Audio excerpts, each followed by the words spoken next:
Cerramos entonces, culminamos este panel de educación y política lingüística con la ponencia sobre el modelo educativo catalán, inmersión o hundimiento, que nos va a presentar Manuel Acosta Elías.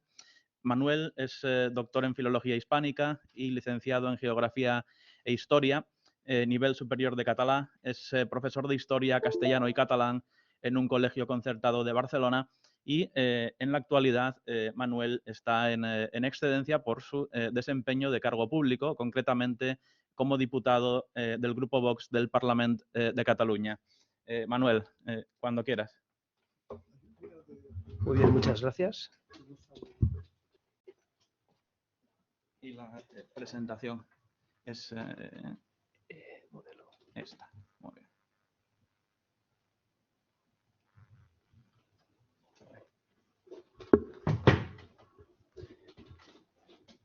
Muy buenas tardes. Muchísimas gracias a Carlos, gracias al Foro de Profesores por darme esta oportunidad de dirigirme a todos ustedes y explicar básicamente una experiencia, una vivencia que he tenido que pues experimentar a lo largo de mi carrera docente y ahora desde otra perspectiva, de la perspectiva política, pues me enfrento habitualmente a estas mismas realidades que he tenido que sufrir y padecer desde esta óptica política.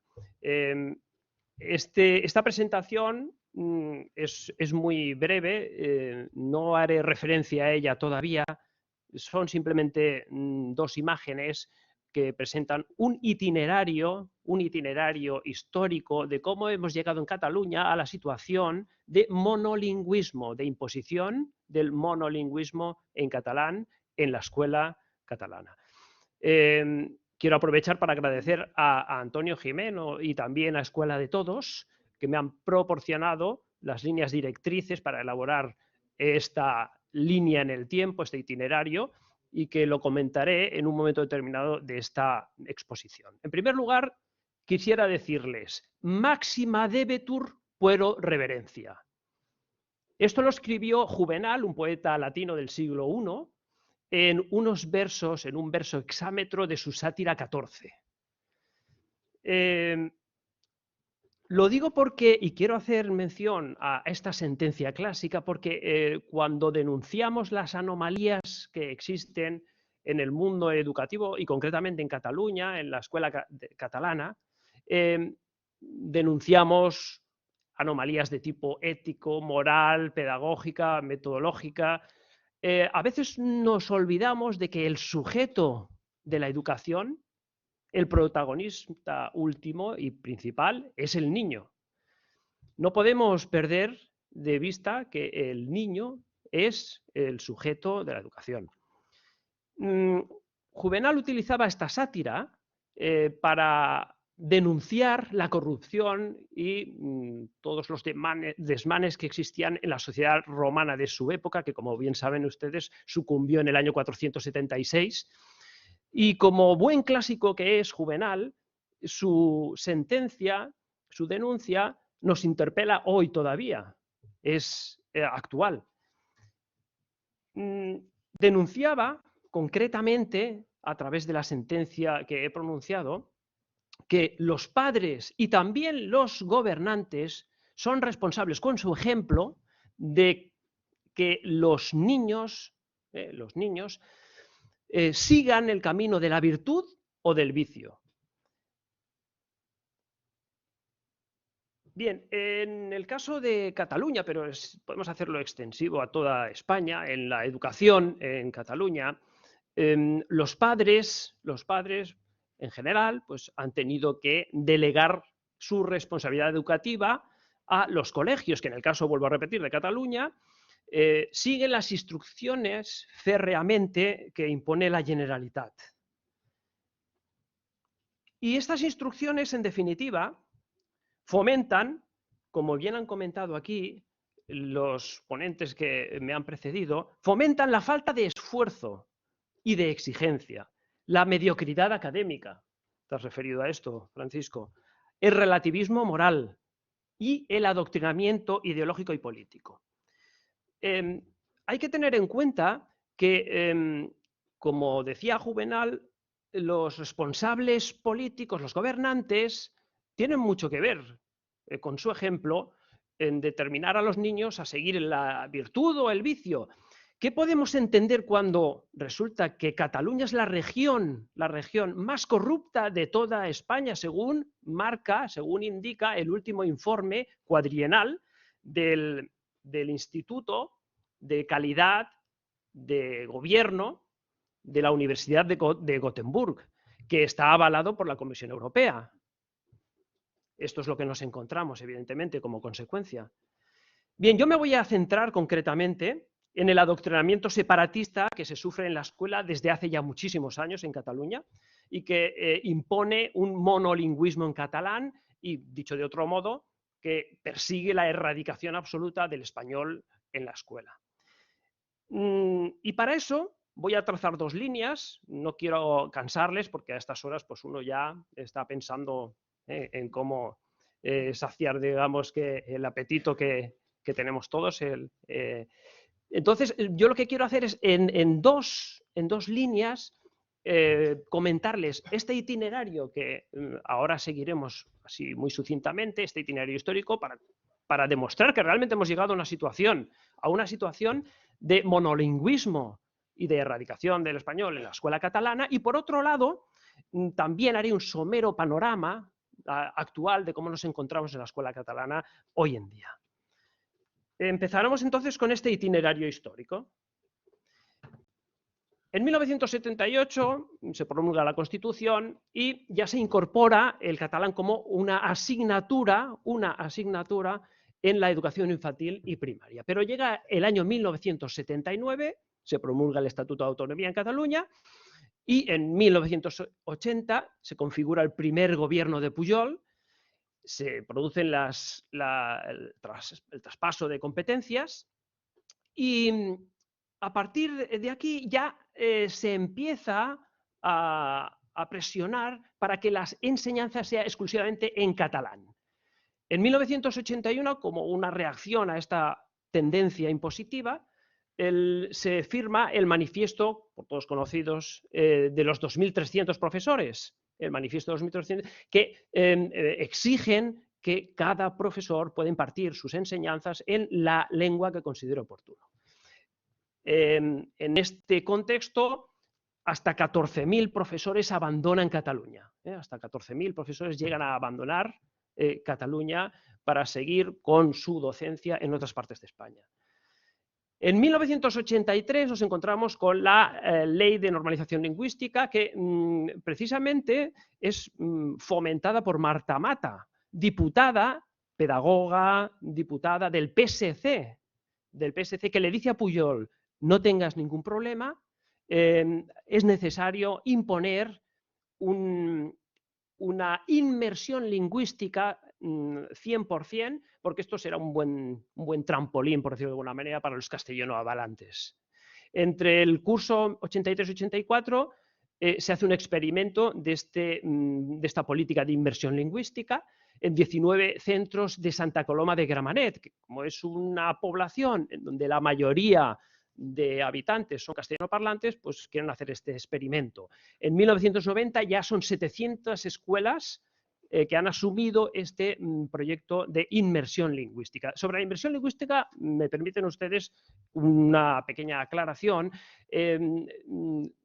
Solamente dicen los psicolingüistas, los lingüistas, los sociolingüistas, es válida o es productiva, es fructífera, cuando esa inmersión lingüística es voluntaria en primer lugar, como el caso de Canadá, por ejemplo, y cuando ya la persona que quiere someterse a la inmersión lingüística domina los fundamentos de una lengua, de su lengua materna. Bien, hecho este inciso, seguimos adelante. En el curso 93-94 se redactan los decretos de inmersión lingüística. Ya todas las escuelas tienen todas las asignaturas en catalán. Y llegamos ya a una ignominiosa fecha, 1996, en donde se firman los pactos o el pacto del Majestic entre el Partido Popular y Pujol. Solo quedaban 4 centros de enseñanza en castellano para los hijos de policías, de militares, funcionarios de traslado, y estos 4 centros ya pasan a la red de centros de política de inmersión lingüística. Bien, el nuevo Estatuto de Autonomía del 2006, en el artículo 6.1, reconoce que el catalán es lengua propia de uso normal y preferente. Antes nos ha hecho una referencia sobre esto Jesús. De uso normal y preferente en el año 2010. Desde 2006 hasta 2010 se pronuncia el Tribunal de Constitución y se declara inconstitucional este adjetivo de preferente.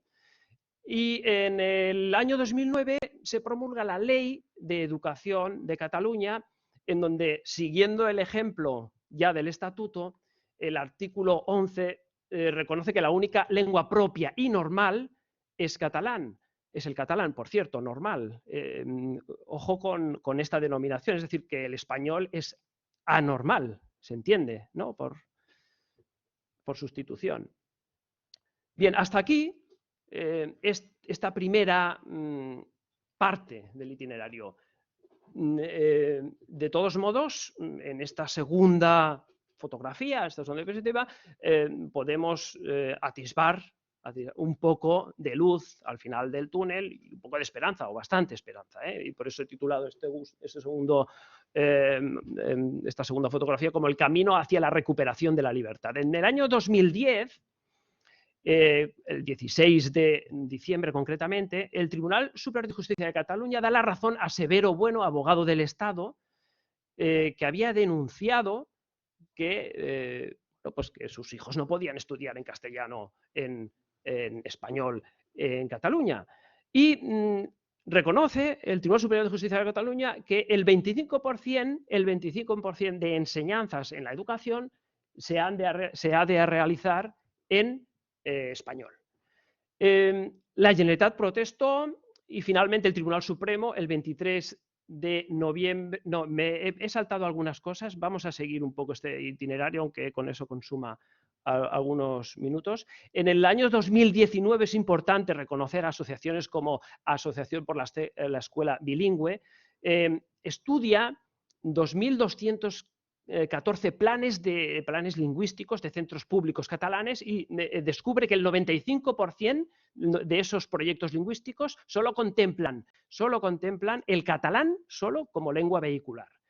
Y bien, avanzando un poquito en el tiempo, en diciembre del 2020, ya sí hemos comentado la sentencia de Severo Bueno, sobre la que la Generalitat protesta hasta que el año 2021, el 23 de noviembre, el Tribunal Supremo no admitió el recurso de casación de la Generalitat. Por lo tanto, nos encontramos en la actual situación de que el 20 de enero de 2022 el Tribunal Superior de Justicia de Cataluña dio un plazo de 2 meses a la Generalitat para ejecutar la sentencia. Ya ha vencido, como bien saben ustedes, no ha hecho caso hasta el momento el Departamento d'Educació de la Generalitat de Cataluña y en breve pues, se tiene que manifestar si ejecuta o no esa sentencia. Bien, hasta aquí entonces esta primera parte de la exposición, del itinerario, y ahora quisiera comentar con ustedes el panorama actual sobre la verdadera inmersión lingüística, imposición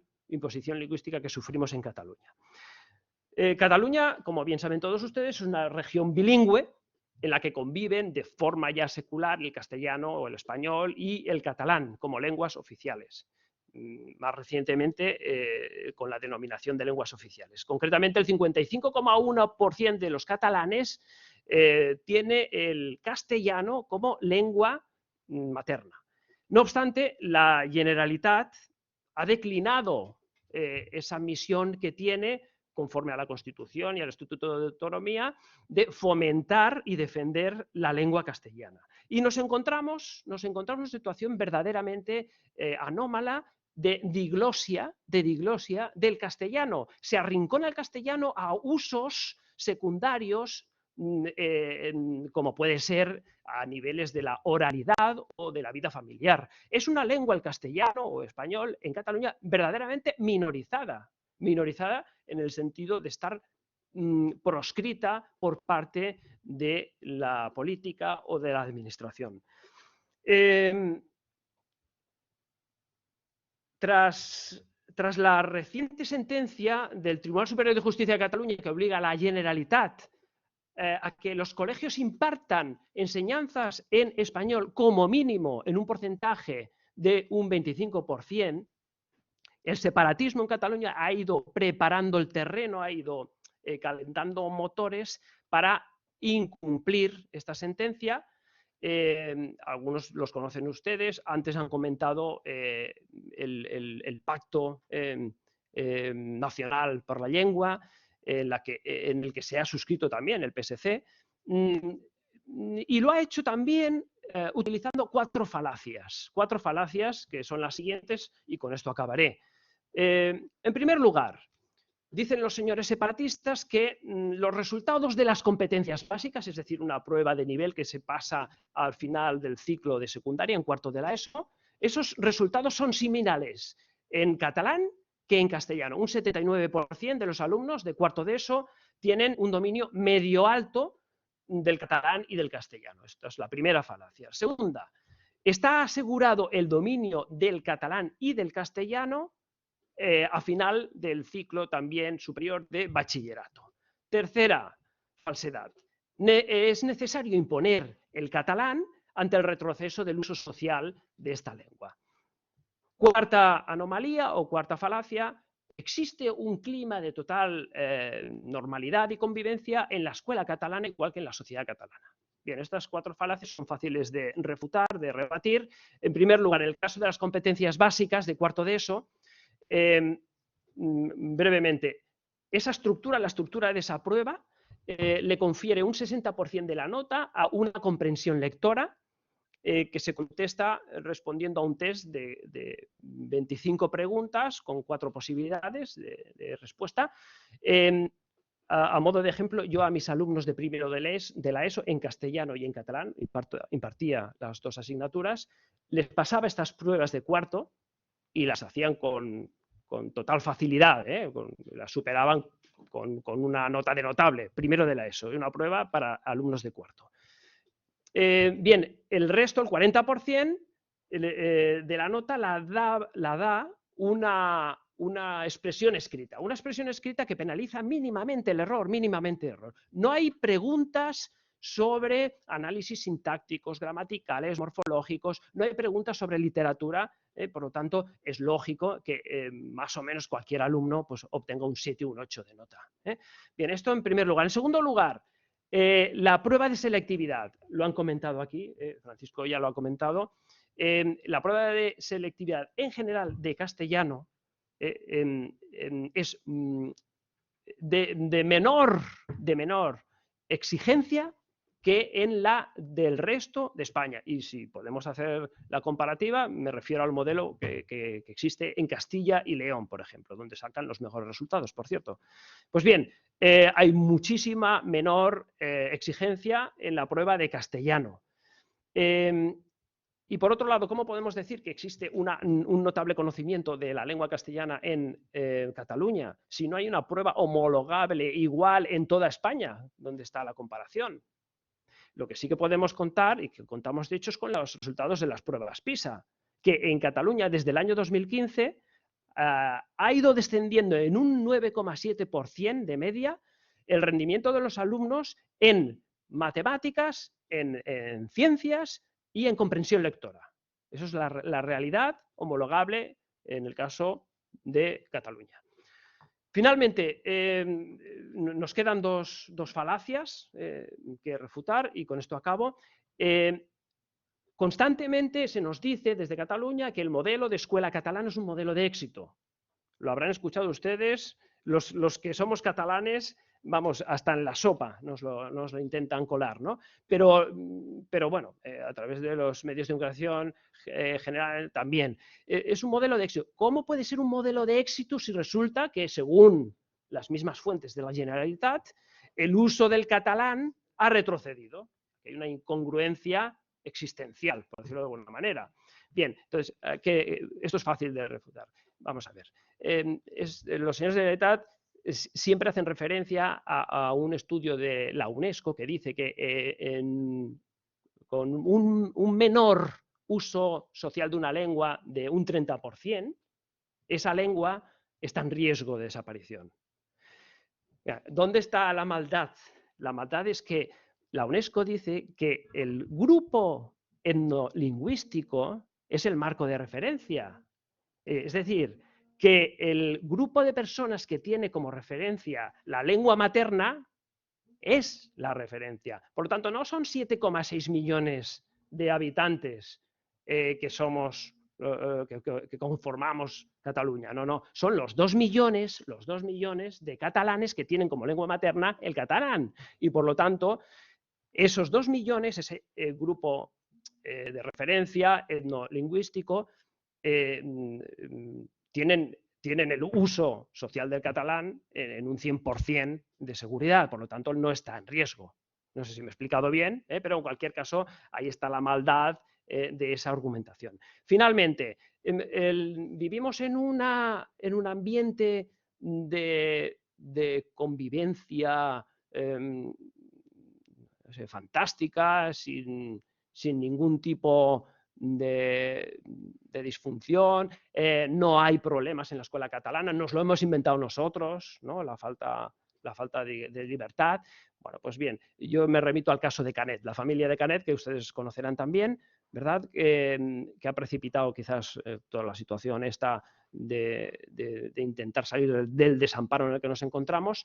Esta familia exigía que su hijo pudiera estudiar en castellano en la escuela pública y sufrió un verdadero linchamiento verbal por parte de personas que además eran relevantes. Y acabo con 2 citas. Jaume Fàbrega, exprofesor de turismo de la Universidad Autónoma de Barcelona, escribió en un tuit lo siguiente, fíjense: me apunto a apedrear la casa de este niño. Que se vayan fuera de Cataluña. No queremos supremacistas castellanos que nos odian. Y para la guinda del pastel dejó al Mosso d'Esquadra, Albert Donaire, que escribió también en otro tuit: este niño se tiene que encontrar absolutamente solo en clase. En las horas que se hacen en castellano, los otros niños deberían salir de la clase. Reaccionemos o nos matan la lengua. Muchas gracias por su atención.